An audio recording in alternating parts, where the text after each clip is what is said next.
We open on Varys typing an email. He whacks his logo and signature on it and is about to click send but gets interrupted. His employee gives him a status update on Dany. Varys tells Aegon he's posted about him on the internet, so don't be surprised if you get a fan base. Tyrion tells Dany that maybe they should monitor Varys' social media accounts. She decides the best thing to do is deplatform him completely. Fucking chuck another eunuch on the Barbie. Wormsy goes through Missandei's possessions and throws them away. Dany is becoming the overly attached girlfriend meme of Westeros. Aegon breaks up with her using his eyes. She says, "I'm breaking up with you anyway. I'm the one who breaks up with wankers." Arya and the Hound try to guess the password to enter King's Landing. "Hail Hydra," says the Hound. "Well, how the fuck did you guess that? Cersei reckons she's an Avenger, doesn't she?" Access granted.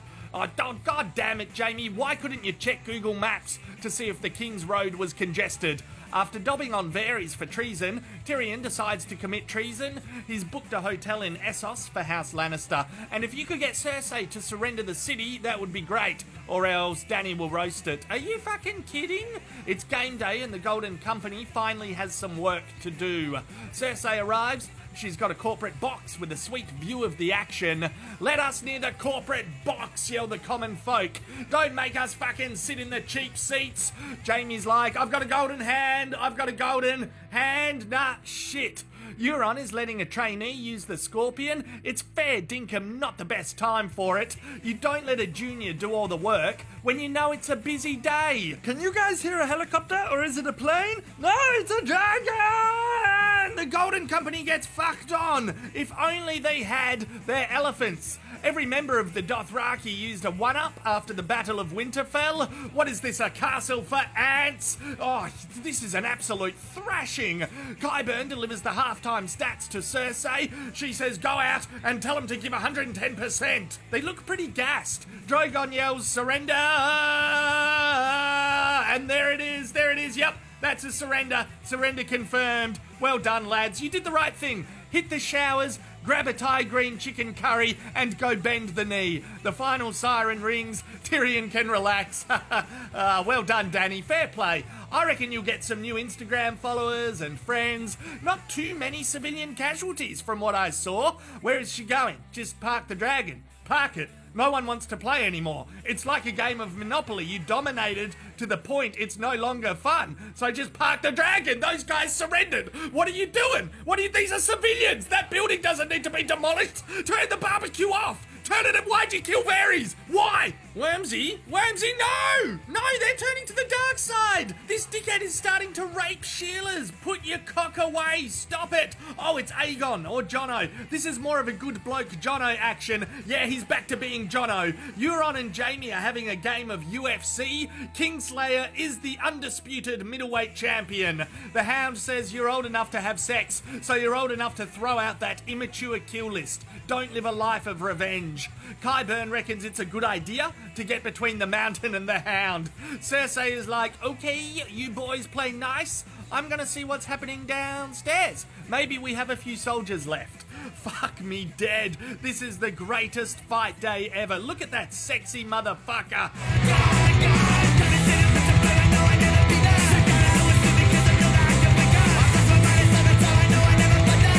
Overall, Jono and Davos are like, "Let's go somewhere else." Arya becomes a medic. Jaime and Cersei become a pancake. House Clegane exits the game. And a horse says, "Yo, WTF just happened? Why is there so much violence in the world?"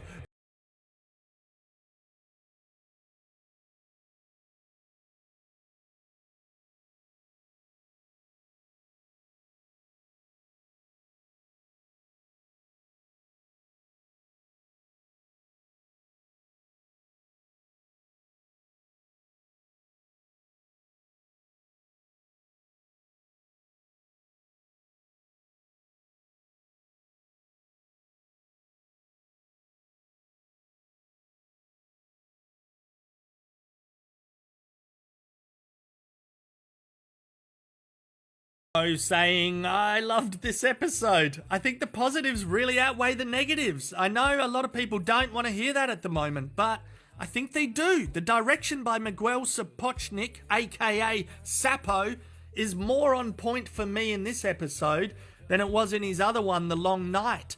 I think he's in golden Battle of the Bastards form with this one. Some of the shots and the action set pieces had me on the edge of my seat. In fact, I couldn't sit. I was pacing around. It was intense and powerful. I had to pause it and go chuck a piss. And the tone is bang on with what Game of Thrones is about. I think when you consider the big picture, the writers and directors have nailed George Martin's tone and messaging.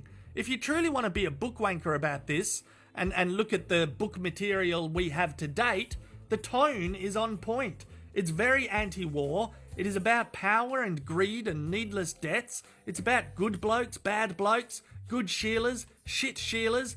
I don't think the character continuity is that bad in this episode. At times throughout the season, characters do get underutilized and underserved. It's an issue with an ensemble cast.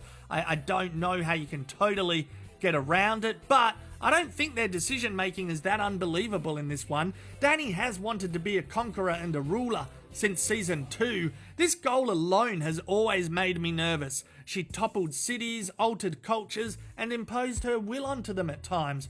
Morally, we have been able to side with her a lot. Slavery is bullshit, absolutely, but nonetheless, there's negatives to conquering, and the show has explored that. I don't need any more build-up with her character, is what I'm saying. She's walked the line and lives up to that fucking quip of flipping a coin to know if a Targaryen is mad or not. She's been written 50-50 for a long time.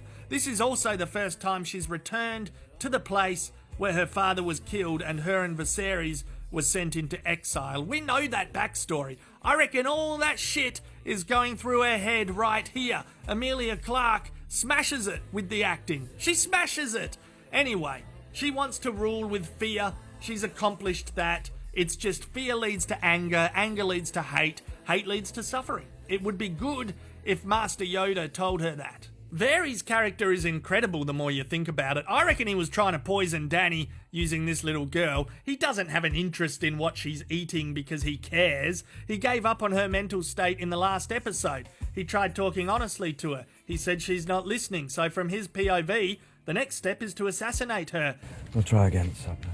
This is why Tyrion reports him, and yeah, I reckon he was close to achieving it. She's just too depressed to eat anything. He almost protected the realm in my head. Poison is a woman's weapon. Yes. Women, cravens, and eunuchs. Did you know that Lord eunuch? Ugh, R.I.P. Varys. R.I.P. to Harry Strickland as well from the Golden Company. He died just trying to make sure his company never broke a contract. That's honourable. You know, that's honourable. R.I.P. to Qyburn. Fucking hilarious. R.I.P. the Hound, the Mountain. R.I.P. Cersei, Jaime. Just R.I.P. to a lot of dickheads in this one. Yeah, look, this was a great little scene between Sandor and Arya here. Good little scene between Jaime and Tyrion. Jono probably has been too much of a passenger this season, but I expect that could change in the final episode. In a way that is powerful too. Good people finding themselves on the wrong side because they've become complacent. How much would that happen with soldiers during wars on Earth? Quite a bit, I reckon. Hans, are we the baddies? I'm proud of Euron for getting the best piece of dialogue he's ever gotten, thinking he killed Jaime. It sums up his delusion and ego nicely. Jaime going back and forth to Cersei so many times in a roundabout way does have character continuity. I can't bring myself to be frustrated about it.